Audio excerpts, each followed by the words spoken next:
The words cut through the hushed opulence of Bionova's top-floor boardroom like shattered glass.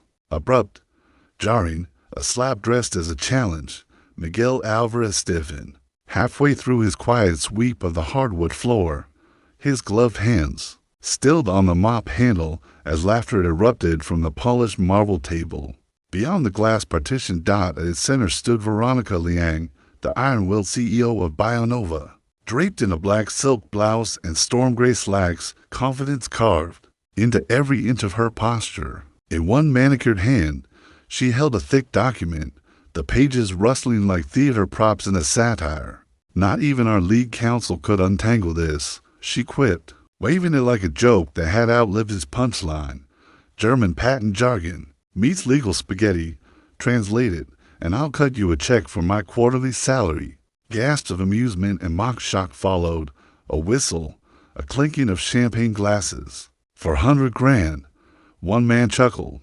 "You sure you want to stake that over a dare?" Veronita's smirk deepened. "No one in this building can touch it." Miguel dropped his gaze, letting the laughter skim past him. They didn't see him. They never did. Just the janitor, a shadow in uniform. But his mind wasn't in that room. It was tangled in the rhythm of compound verbs and buried clauses. The shape of the document etched already into the corners of his memory. He had read hundreds like it, back when his name meant something, before he buried it beneath a mop bucket in silence. "Don't throw this one out with the garbage," Veronica added with a wink, tossing the paper onto a side table. "It might be worth something eventually." Miguel's hand whitened on the handle.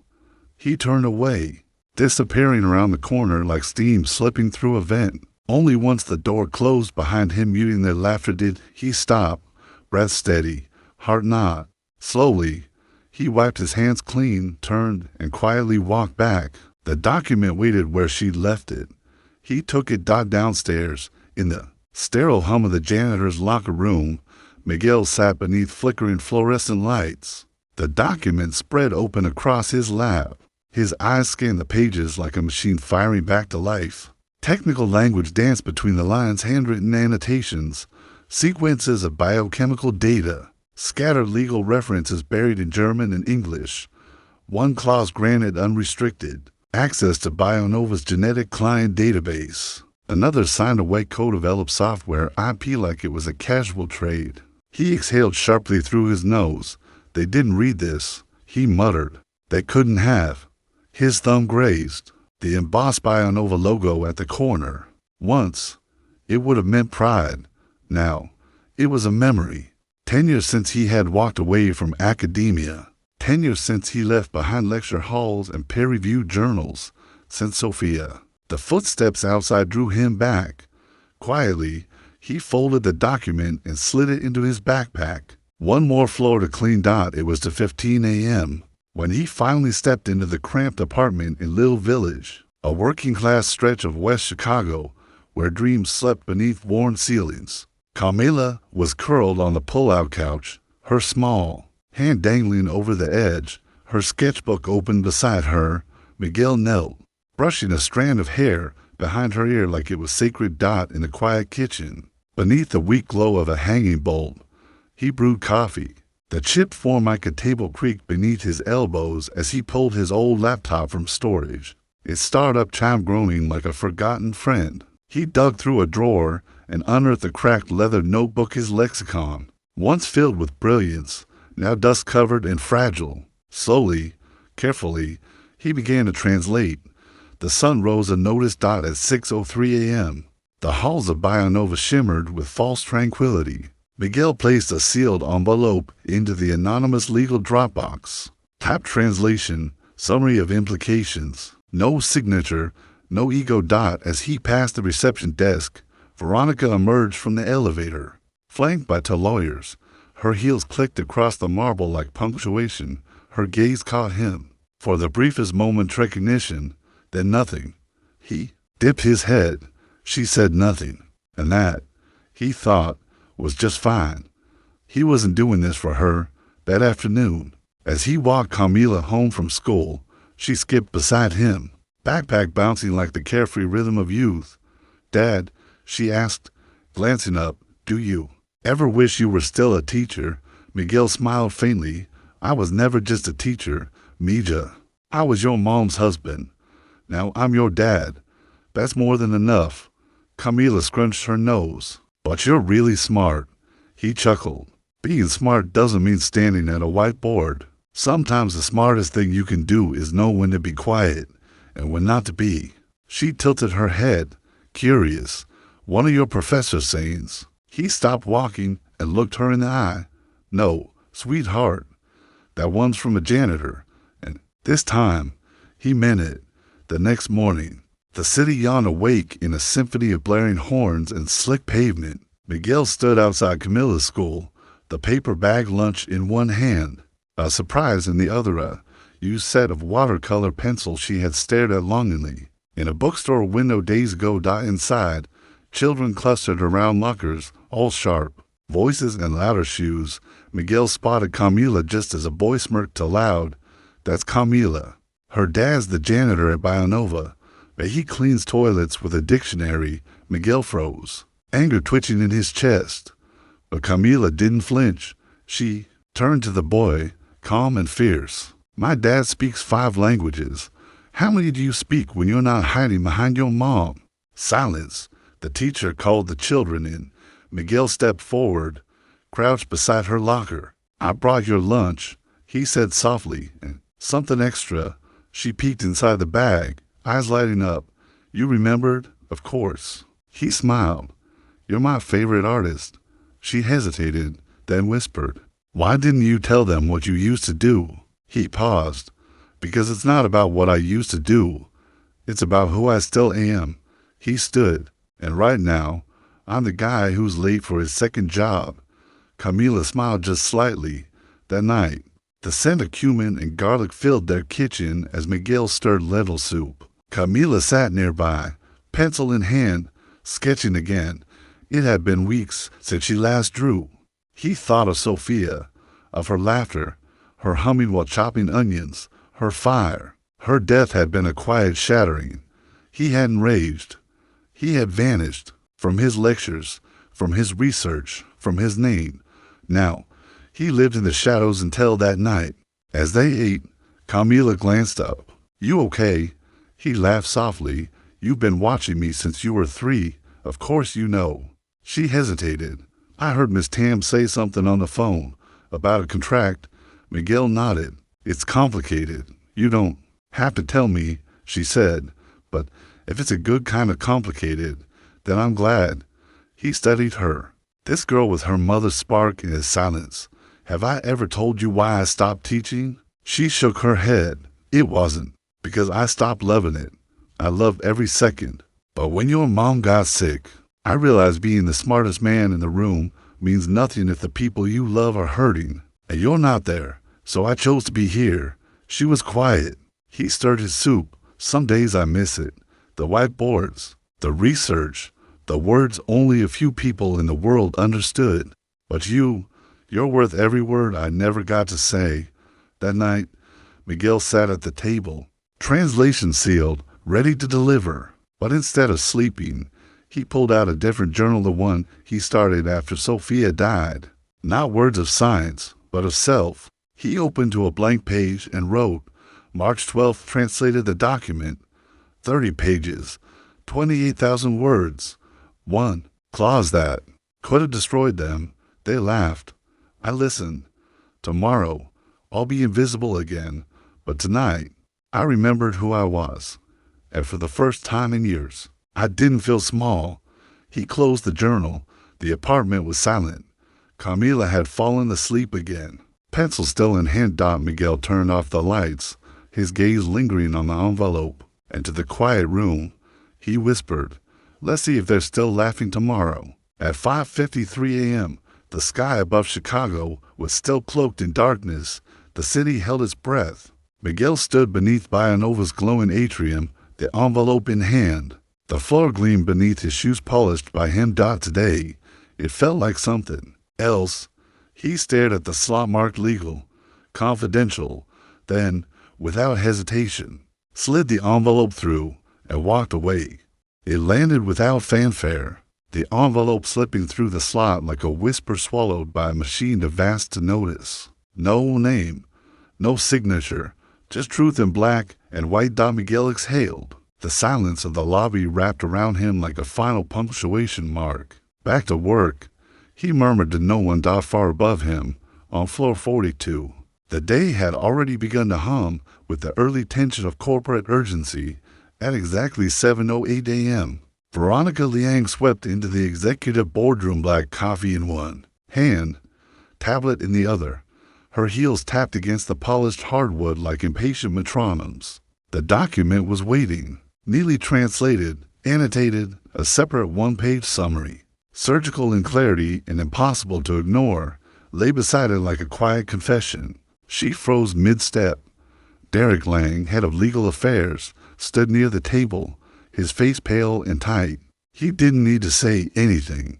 She had already begun to read, line by line, her expression unreadable until she hit the clause Miguel had marked in red: full technical access to BioNova's North American genomic database. Veronica's breath stopped. Her gaze snapped to Derek. "You're telling me we almost handed over unrestricted access to our client's genomic data?" His jaw clenched. Yes. The clause was buried deep in convoluted phrasing. Our team raised a few concerns. But this version is surgical. Whoever did this, they didn't just translate, they understood. Veronica tapped the page with one long nail. This isn't AI. This is human work, skilled work, someone who knows what's at stake. Derek hesitated. Should we try to trace who? She cut him off. Not yet. By 8:30 a.m., the translation had begun to ripple through the company's internal legal Slack channels. Did anyone else read the anonymous translation? It's flawless. Saved us from walking into a legal minefield. This is way above our pay grade. I ran it through the cross-checks. 0 errors. Whoever did this knows German biotech law better than most of our consultants. Downstairs, at 9:00 a.m., Miguel was crouched near the floor-to-ceiling windows of the ground-floor lounge, scrubbing away at a stubborn streak of city grime. The assistant building manager approached, clipboard in hand. "Hey, Miguel, you were on night shift yesterday, right?" Miguel stood slowly, wiping his hands. "Yeah. Why?" There was a dot dropped in the confidential box. Legal's buzzing. "Figured maybe you saw someone around." Miguel's face didn't twitch. Just empty halls and old gum on the carpet. Nothing unusual. The manager shrugged. "Figured. Thanks, man." Miguel turned back to the window. His heartbeat was steady. He hadn't wanted recognition. He wanted protection for the company, for those who worked hard and unnoticed, just like him. That evening, home again in their modest apartment, Camila sat at the kitchen table, carefully painting a fox nestled among watercolor trees. Miguel stood at the window, watching the world beyond pulse with sirens and headlights and a million lives rushing past. "You okay, Dad?" she asked, not looking up. He nodded, just thinking. About the contract? Miguel gave a faint smile. "How do you always know?" She dabbed at the fox's fur. "You get quiet when you do something brave." He blinked. "Not scared quiet," she clarified. "Brave quiet. Like when you helped me tell the teacher I wanted to switch our classes. You didn't say much, but you held my hand.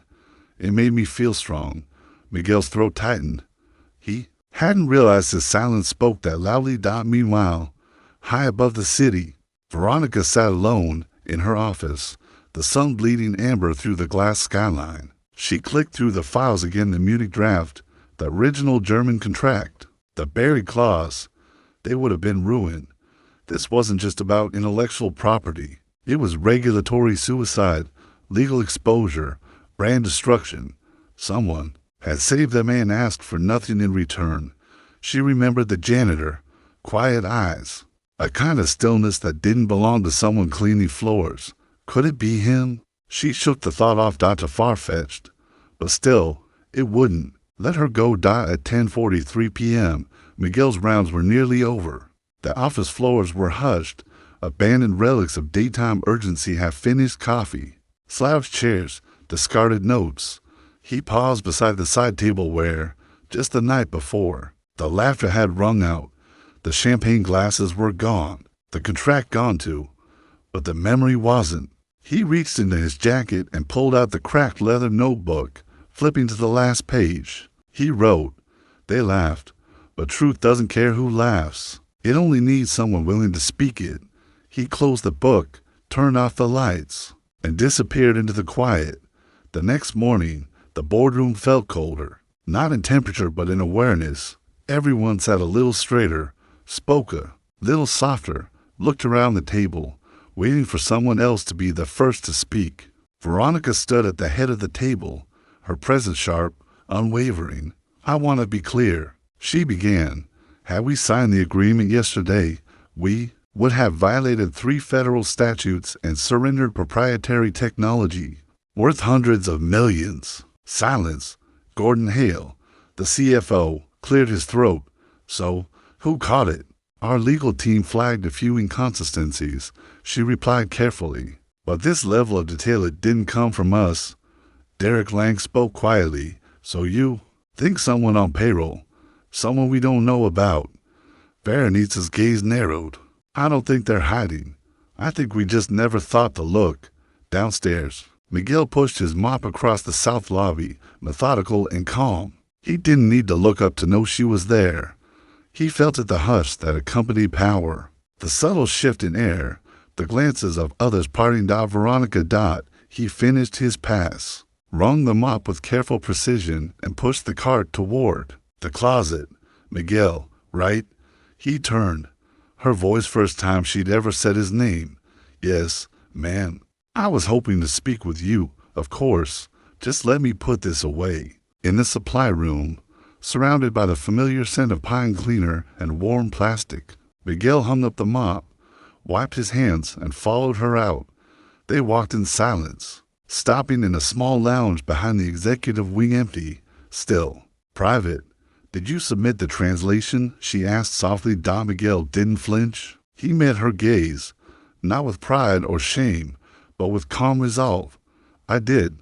"Why anonymously?" He shrugged. "Because I didn't want credit. I wanted protection for you, for the company, for the people who depend on it." She studied him. "You could have asked for anything, a job, a raise, recognition. That's not why I did it." "Then why?" "Because silence," he said gently, "would have been betrayal. And I betrayed enough of myself already." Something shifted in her, a softening. "You're not just a janitor, are you?" I am now," he said, "but not always." "Where did you learn German like that?" "That wasn't academic. That was lived. It was life," he said, "and loss, and once, academia." "University?" "University of Texas. I taught linguistics and contract risk language and biotech." She leaned back, arms crossed. "What happened?" "My wife got sick," he said, simply. Veronica stared at him. "You know what you saved us from." Miguel nodded. "And it's not over." "What do you mean?" "That closet wasn't carelessness. It was precision, designed to slip past casual readers. It wasn't just bad luck. It was planning." Her face went pale. "Are you saying someone inside?" "I'm saying someone either didn't read it or didn't want to." She stood in still silence, composed, but rattled. "I should have seen it." "You saw what they let you see," Miguel said gently. "People like me, we see what's left behind." She looked at him fully then, not through him, not past him. At him. Later that day, in the legal department, 3 senior compliance officers reviewed the clause again. They were stunned. Whoever translated this, he's either highly trained or a savant. Meanwhile, in the janitor's lounge, Miguel changed into his street clothes. His phone buzzed. "How was your day?" "Mine was better. Art class was fun again. Love you." He smiled, replied, "Good, quiet, the kind that matters."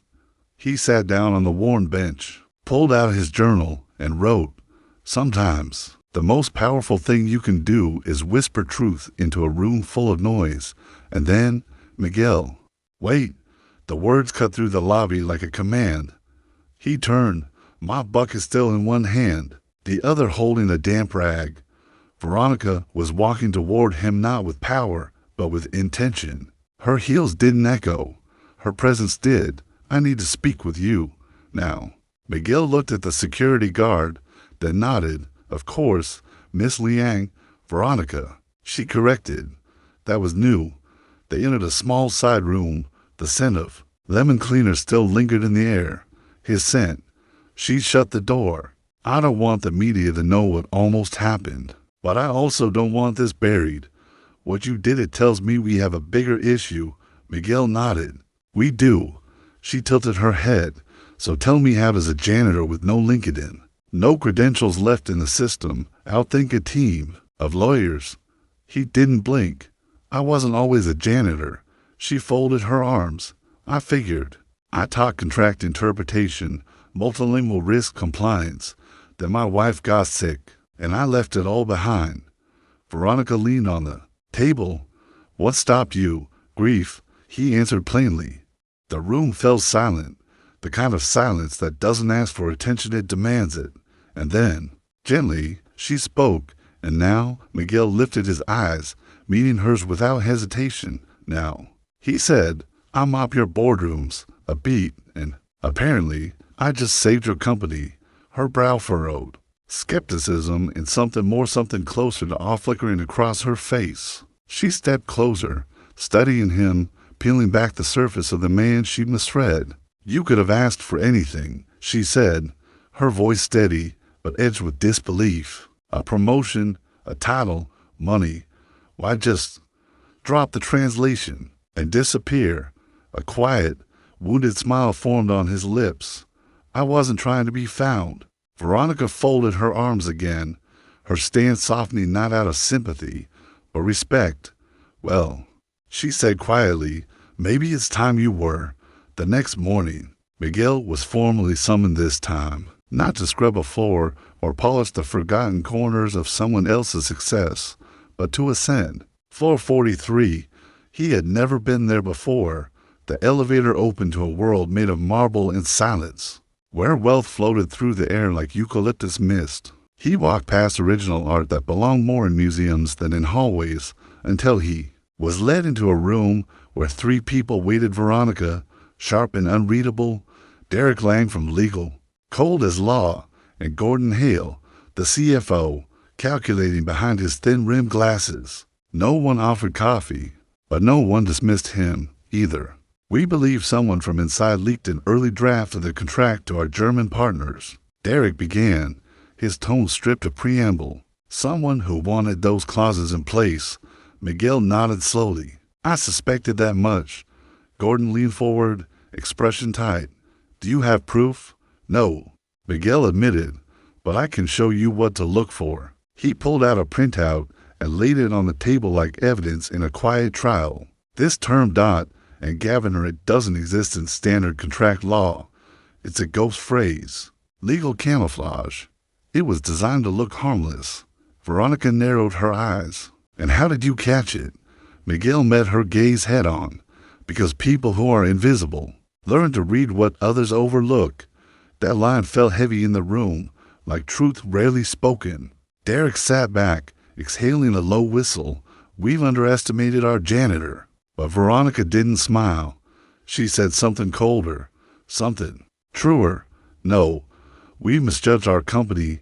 Later that afternoon, as Miguel stepped out into the wind near the south exit, he saw her. No clipboard, no entourage, just Veronica. Her hair tousled by the same breeze that brushed his collar. I owe you something, she said. Miguel shook his head. You owe me nothing. No, she replied, more firmly now. You owe yourself something, a chance to stop being invisible. He tilted his head, thoughtful. Visibility, he said, is a luxury when you've got something to lose. She stepped closer, voice now soft but piercing. So what do you want? Miguel, really? He didn't answer right away. When he did, his voice was almost a whisper. I want my daughter to grow up knowing that telling the truth doesn't need a stage, just courage. Her expression changed, no longer professional, but maternal, a quiet reverence in her voice. You want to protect your daughter. I always have. Then let me help, she said. We're building a new division. International compliance. Cross-border audits. It needs someone like you. Miguel looked down, the wind wrapping around them like an unseen witness. I told you, he said. I'm not looking to be found. No, Veronica replied, stepping even closer. But maybe it's time you stopped hiding. That night, Miguel sat at the small kitchen table, Camila scribbling quietly beside him. Her schoolbook spread like wings. The warm scent of leftover rice and fried plantains wrapped the apartment, in a kind of peace only earned through exhaustion. Hey, Dad, she said without looking up. Yeah, Maya, if someone gave you a new nameplate, she said, with your old title, the one you used to be proud of, would you use it? Miguel looked at her, puzzled. Where's that coming from? She shrugged. Nowhere. Just wondering. He paused, then said, only if I believed I still deserved it. Camila looked up at him, eyes steady. Then I think you do. And something moved in Miguel's chest. Not pride, not ego. Something quieter. Recognition, maybe even readiness. Miguel had stood in that conference room 100 times, but always at night, always alone. When the world slept, he polished the surface of a 12-foot mahogany table, collecting the crumbs of empire, cold coffee, scribbled post-its, forgotten pens. But now, in daylight, every seat was filled. The lights were blinding. The stakes-dashed colossal Veronica sat at the head, expression carved from stone. Derek Lang clicked through the document on the screen behind her, clause by clause, stripping away legal rot like peeling marble off decay. And across the room sat Eric Shaw, slick, composed, a man dressed for power and pretense. We're not accusing anyone, Derek began. But this draft gave our German partners rights. We never approved genomic data, shared IP. Eric didn't flinch. It was a celebratory draft. Not final. Mistakes happen. Berenice's voice turned ice. This wasn't a typo. It was intent. Eric smirked. Based on the word of an anonymous translator, Miguel raised his hand. Veronica nodded. Go ahead. I wasn't anonymous because I was hiding. Miguel said, I was anonymous because I didn't think the truth would be enough. He stood slowly. But I believe it is now. Eric turned to face him. And you are? Miguel looked him in the eye. The man who used to teach this language before your lawyers forgot how to read it. Silence roared. Miguel stepped to the screen and pointed. This term, Datenrückenrecht, it's a legal ghost. Doesn't exist in German law. It was written so we'd miss it unless someone wanted it there. He turned to Eric, and based on your email's metadata, it came from your machine. Eric's face cracked, ever so slightly. Veronica folded her hands. The evidence has already been sent to compliance. If they confirm your intent, the board will vote on your removal. Eric opened his mouth, then closed it. Later, Miguel found Veronica alone in the break room, cradling a half-empty cup of coffee like it might explain the world. No sugar, she asked as he entered. I saved the sweetness for better days. She looked at him sideways. You were impressive today. I wasn't trying to impress, he said, just trying to be heard. And now people are listening, she said. She paused, then asked gently, why didn't you stay in academia? You clearly had everything. Miguel stirred his coffee. I had a wife who was dying, and a daughter who needed a father more than a dissertation. The world I built with words couldn't say the people I loved most. Berenice's voice softened. I'm sorry. He finally looked at her. You don't have to be. I made the right choice. She studied him. You know, we promote people for far less than what you just did. I'm not chasing promotions, he said. Just peace. But don't you want to do more? Miguel placed the cup down slowly. More isn't always louder. Sometimes the most important work is done by the person no one expects. That evening, Miguel walked Camila home from art class. She had a charcoal sketch tucked under her arm. Her ponytail swayed like the tail of a comet. Miss Tam said you're famous now, she teased. Said you saved your company from $1 billion disaster. Miguel smiled.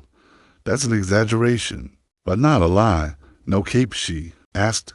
No shiny badge, just more paperwork. They crossed a quiet intersection. You know, she said. I told the mean kids that you used to speak 5 languages. They laughed. Miguel looked down, heart twisting. I'm sorry.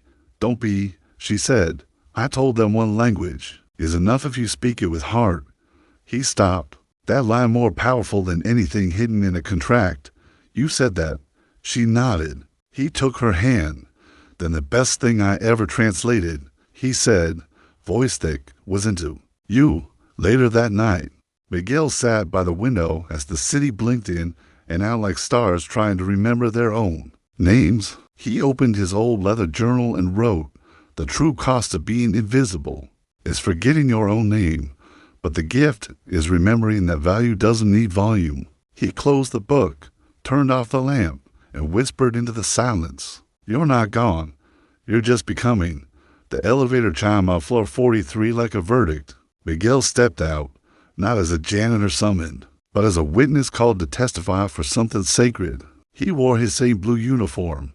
No title, no illusion, just Miguel Alvarez, father, translator. Survivor. The room was packed top brass, legal minds, cybersecurity experts. On the screen glowed the forensic breakdown, timestamps, IP logs, digital, trails of betrayal.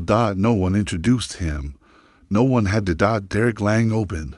The contract was edited using internal credentials remotely. The trail ends at Eric Shaw's home IP. A board member leaned forward. But how did you even spot it? Miguel exhaled. Because when you've spent years scrubbing other people's silence off the floor, you learn to hear what no one else is saying. Silence, again. Then Veronica leaned forward. We want you to review all contracts. Quietly, every clause, every word. One executive frowned, but he's not credentialed. I'm not asking for your trust. Miguel interrupted. Just your attention. Veronica nodded. You'll get both. The next few days. Miguel worked like the man he used to be, only freer. He annotated. With red ink, his quiet presence creating ripples in boardrooms usually blind to men like him. At one point, during a heated debate over a Brazil biotech clause, Miguel walked over. This phrase here, he said, in Brazilian law, it implies a data category that triggers constitutional penalties. You're misusing it and inviting liability. Silence. A junior lawyer whispered. He's right. I missed that. Miguel nodded, walked away. Someone murmured, he doesn't talk much. Another replied, he doesn't have to. His pen speaks. Asterisk. I used to believe that being the smartest person in the room meant having all the answers, she said softly, staring out at nothing in particular. But now, I think it means knowing where to look. Miguel leaned against the counter beside her, the steam from his coffee curling between them like breath. Smart fades, he murmured. Awareness lingers. She turned to him, truly looking for the first time. You've shifted the entire rhythm of this place in just 2 weeks. He shrugged, almost sheepish. I didn't mean to. That's exactly why it matters. Silence fell, heavy but not uncomfortable. Veronica swirled her mug. Then, her voice, softer now. You know what stunned me the most? Not that you caught the clause. Not even that you translated it so clearly. He lifted an eyebrow, curious. Then what? That you could have saved yourself 10 years ago and chose not to. Miguel didn't blink. I did save myself, he said, barely above a whisper. Just not in a way that would ever make the headlines. That evening, when Miguel stepped through the door of their small apartment, he found Camila sprawled on the floor, her arms smudged with paint and her canvas alive with golden light and sweeping shadows. Your hair's wild, he teased gently, stepping over scattered paper towels. I'm experimenting with chaos, she replied, now looking up, her focus deep in the layers of color. He eased down beside her, knees popping softly. How's it coming? She glanced sideways, pushing her bangs away with the back of her wrist. Miss Tam said my work feels different, that it has emotion now. She asked what changed. Miguel smiled. And what did you say? Camila dipped her brush into a stormy blue. I said my dad started telling the truth out loud again. He blinked, heart stung by the unexpected precision of her words. Then she handed him a folded form. What's this? A contest. Student parent. Art showcase. They want a story to go with the painting. I thought, maybe we could do it together. He opened it, scanning the details. Camila. I haven't written anything not buried in legal footnotes in over a decade. She grinned, hope glowing in her eyes. Then maybe it's time someone read what you actually think. He stared at her, this young girl with the weight of wisdom in her gaze, and something long dormant stirred in him, a readiness to speak, not as a shadow, but as himself, later, sitting alone by the window.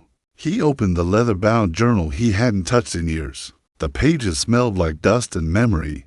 Sometimes the war isn't one with fists or votes or wealth. Sometimes it's one when someone finally listens to the one man who never raised his voice. He closed the book, but not the story. The headline broke like thunder in a cathedral. Bionova executive resigns amid contract scandal. Internal source halts billion-dollar breach. No names, but internal source with linguistic and legal fluency was a neon sign for those who paid attention. The janitor with the quiet eyes was no longer invisible. No accusations came. No confrontations. Only glances that lingered along, at breakroom conversations that stuttered to a halt the moment he entered. He wasn't seen as a hero. Not quite. More like a mystery one they didn't know how to thank. Veronica found him hours later, cross-legged on the cold floor of the archive room. Old contracts spread around him like sacred texts. You're not obligated to do this, she said gently from the doorway. I know, he replied without looking up. She stepped inside, her heels softened against the linoleum, and sat beside him without asking. There's something about ink on paper, he murmured. You can't backspace your way out of it. You meant what you wrote, or you didn't. She lifted a brittle page, ran her eyes across the clause. You know what people are saying about you. I've been the janitor for 11 years, he said. Silence doesn't scare me, but visibility does, she countered. He paused. It's not the spotlight I fear, it's the shadows that come with it. She reached into her bag and handed him a sealed envelope. Inside, a check. He opened it, his eyes widening. No, he said immediately. This isn't necessary. It's not a bonus, Veronica replied. Not a reward. It's your salary, what you once joked you'd earn if you could crack that clause. You did, with integrity. So, this is me, honoring the line.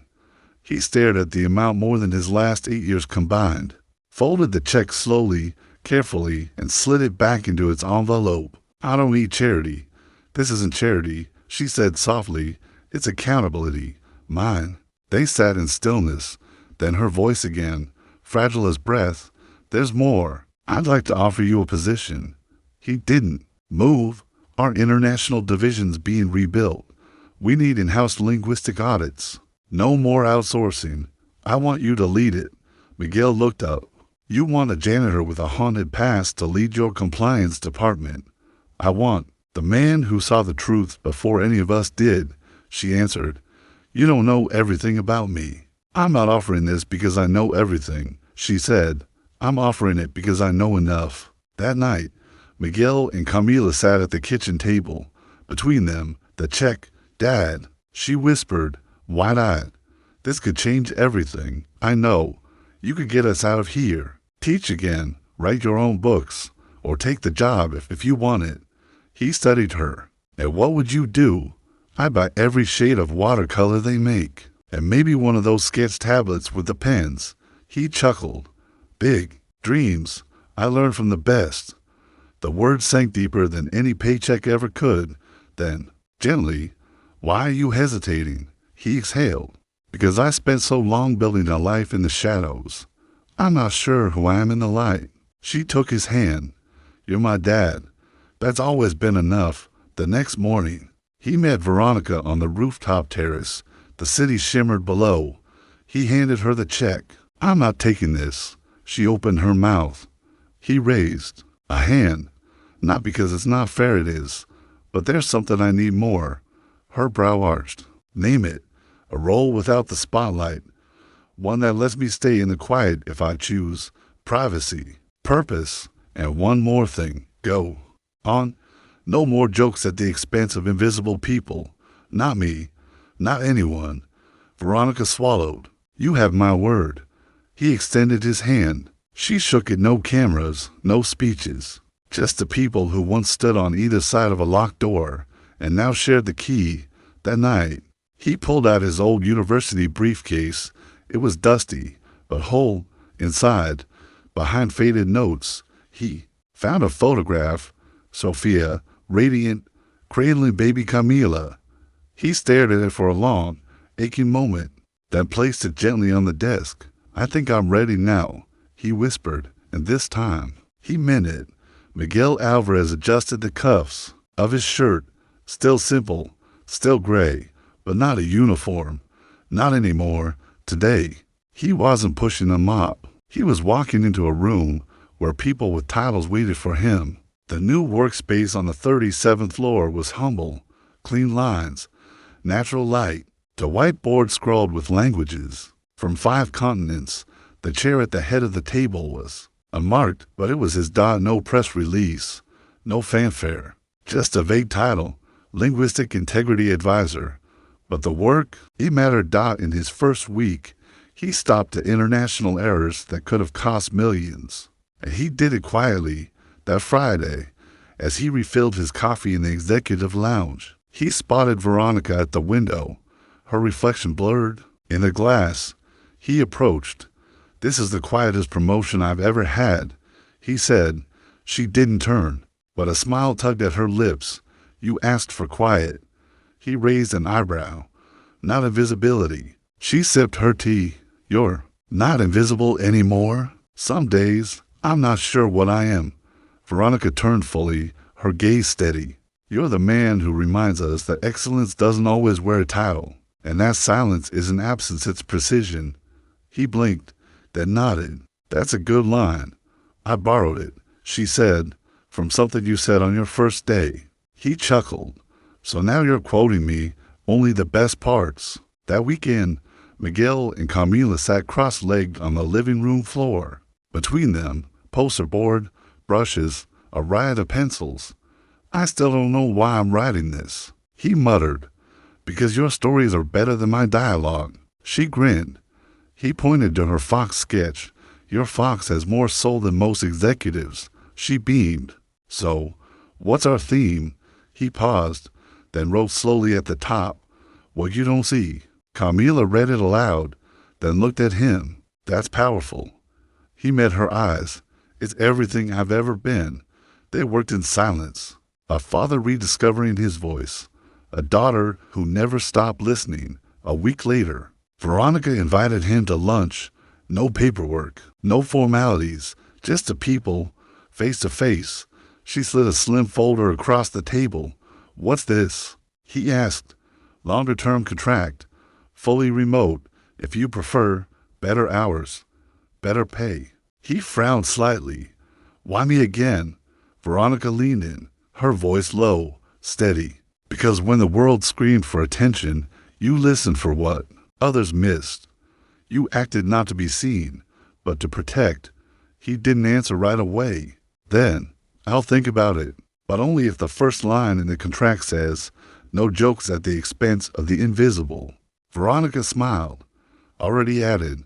That night, as Miguel turned off the kitchen light, Camila stopped him. Hey, Dad. Yeah. She hesitated, then said, I used to think being small meant being unimportant, but now, I think being small just means you fit into places other people don't even see. And sometimes, that's where the real work happens. Miguel stared at her. This child, this artist, this compass. He didn't say a word. He just nodded. And in the quiet, everything changed. Miguel looked at her with eyes that shimmered, not with tears, but with a reverent kind of other kind, reserved for watching something miraculous, like a flower pushing through cracked pavement toward sunlight. You're not just growing, he murmured, voice soft like the hush before dawn. You're blooming. She laughed, not dismissively, but like someone who knew the truth in his words. Well, she said, you're finally watering yourself, too. He smiled then, not because it was expected, but because for the first time in a long time, he believed her, truly believed her, that evening, as the city exhaled into the amber hush of dusk. Miguel sat by the window, his weathered leather journal open across his lap. The scent of rain drifted in soft and meditative, the kind of rain that doesn't demand attention, but gently invites reflection. He turned to a clean page and wrote, "Some doors don't need to be kicked open. Some just need a quiet knock and someone brave enough to walk through." He closed the journal, his fingers lingering on the edge of the page like it was something sacred inside the apartment. Camila carefully taped their latest art project to the fridge, her small hand smoothing out the corners, her eyes bright with pride. In that simple act, Miguel Alvarez, janitor, father, former professor, was seen, fully, completely, not for what he had lost, but for who he had always been. The rain whispered outside, not the angry kind that lashes at windows like a wound, but a thoughtful, almost listening kind, the kind that knows silence can be a conversation. Miguel sat on the balcony, legs stretched out, journal once again open. From inside came the soft hum of Camilla's curiosity this time. An old documentary about endangered languages. Every so often, he'd hear her repeat a phrase in Spanish, then again in English, then scribble something beside it. He smiled. She had inherited more than his eyes. His fingers brushed over a sentence he'd just written. Legacy isn't about being remembered. It's about what you pass along without needing to be. He paused, crossed it out. It wasn't full yet. Not quite true. At 9:15, a knock stirred the quiet. When Miguel opened the door, Veronica stood there, her umbrella folded at her side, rain still threading down the collar of her coat. "You said no surprises," he said, eyebrows raised in disbelief. "I lied," she replied, a small smile tugging at the corner of her lips. He stepped aside. She entered, eyes sweeping the room, the cozy mess of life lived with intention. Camilla's sketches tacked up, like declarations of joy, the scent of cinnamon tea steeping comfort into the air. From the couch, Camila looked up. "Miss Veronica." Veronica grinned. "Hey, artist, I hear your dad's collaborating with a genius." Camila giggled and darted to her room, murmuring about final touches. Miguel turned to her. "Everything okay?" She nodded. "Actually, I just came from a board dinner. They asked me to give a speech about leadership. I started to write it.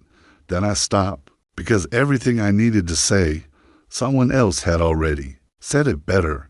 He folded his arms, curious. "I'm not giving speeches, I know," she said, gently.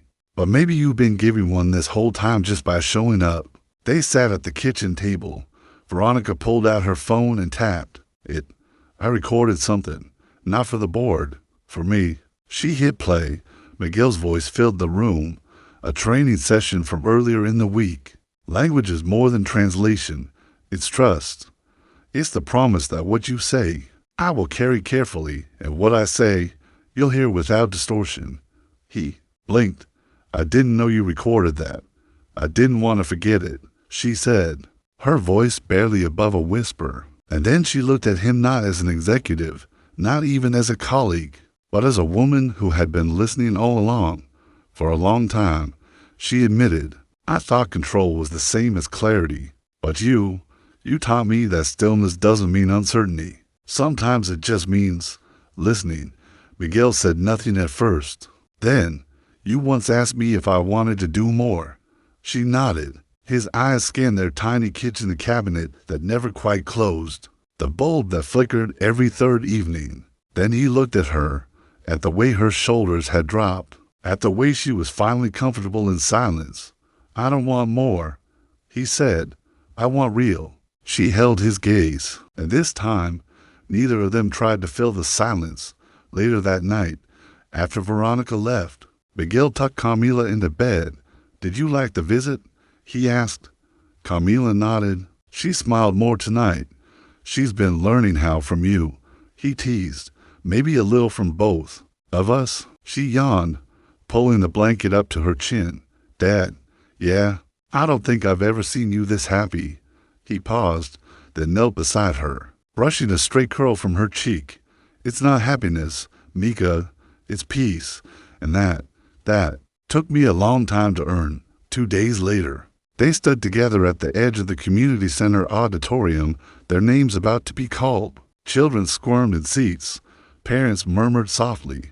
Art adorned the walls like stained glass windows. Into untold stories, the MC tapped the microphone. Next up, Camila Alvarez and her father, Miguel Alvarez. Their piece is titled What You Don't See. Camila squeezed his hand. Ready? Miguel whispered. Nope, she grinned. But let's do it anyway. They walked on stage. Camila began. This is a story about a janitor who used to be a professor, and a girl who used to think she had to be loud to be seen. Soft laughter, a ripple of applause. Miguel continued. It's about what happens when words stop being weapons and start becoming bridges. Their piece was short, simple, brimming with truth, a story of silence and truth, of loss and rediscovery, of finding the courage to speak and learning the grace to listen. When they finished, the room held its breath, and then the applause came not loud, but deep, warmer. Outside, under the glow of the street lamps, Camila exhaled. That was better than I expected. Miguel smiled. Good things usually are. That night, as the city folded into sleep, Miguel returned to his desk. He opened his journal and wrote just one line. When words become feelings, and feelings become actions, that's when a life begins to mean something. He underlined it once, then gently closed the book. A year passed. The top floor of Bayanova still bore its elegant bones-clean lines, warm wood, tall windows framing the city like a promise. But something was different now. There was laughter in the halls, the kind that rises only where trust has taken root. And at the end of one quiet hallway sat Miguel Alvarez. His office bore no flashy title, just a modest plaque that read, Linguistic Integrity Office. Inside the desk drawer, beneath a notepad and a familiar leather journal, rested a gift he had yet to mount, a nameplate. Dr. Miguel Alvarez, Director of International Linguistics and Cultural Affairs. Below it, in Veronita's handwriting, your choice whether to use this. Either way, you are seen now. Sometimes, on quiet afternoons, he'd run his finger over the engraving. Not often, just enough to remember. Recognition doesn't have to be loud to be real. That day, Camila burst into his office, a teenager now, confidence in her stride, backpack slung like a badge of independence. You're late, he teased. You're early, she shot back. Touchy a cute. She handed him a stack of papers. Our story got published in the district journal. They want us to speak at next month's literacy event. He scanned the pages, his voice catching slightly as he read the opening line. Not all heroes wear badges. Some just carry keys and keep the lights on after everyone else has gone home. You wrote that. I felt that, she said, more serious now. You lived it. He smiled. Maybe we both did. That evening, they walked to the community garden, a ritual now. Camila watered the foxglove and marigolds. Miguel trimmed the wild mint crawling toward the tomatoes. The garden had become more than a place of plants. It was a sanctuary for healing hearts. Veronica arrived later, a picnic basket in hand. You're late, Miguel called. She gets it from me, she laughed. They sat beneath the peach tree sandwiches passed around. Coffee poured, Camila sketching nearby. Remember the first time we sat under this tree? Veronica asked. Miguel nodded. You brought files. I brought skepticism. You also brought the best contract edits our team had ever seen. He turned to her. Quieter now. You saw me before I was ready to be seen. That mattered. Veronita's voice softened. You taught me to look, a beat. You ever going to hang that nameplate? I like knowing it's there. Miguel said, but truth be told, I like earning it more. As the sun dipped behind the city, Miguel watched Camila chasing fireflies by the fence, her laughter spinning into the golden light. You know what I've learned most this year? He asked. Veronica leaned in. What? That healing doesn't look like fireworks. It looks like trust, built slowly, quietly, one honest moment at a time. She nodded. Double quotes in love, Miguel said, reaching for her hand, fingers intertwining. Love looks like showing up, even when you have every reason to run. She squeezed his hand. No words were needed. The silence said everything. That night, after Camila had fallen asleep in the car and Veronica had kissed him good night, Miguel stood in the kitchen alone. He opened the drawer, pulled out the nameplate, looked at it for a long while. Then, gently, he placed it on a shelf beside his old teaching certificate and Camilla's first published story. He didn't need the world to know, but he needed himself to believe it. He had walked through the darkness and chosen the light, not for applause, for legacy, for her, for them, for the quiet voice inside that had waited so long to be heard. To those who have ever felt unseen, your worth does not fade in silence. Your truth does not expire in shadow, and one day, someone will look at you with eyes that finally see, and in that moment, everything begins again. Miguel closed the journal, set it beside the nameplate, turned off the light, because sometimes the quietest people carry the loudest truths, and the ones we overlook are the ones who save us.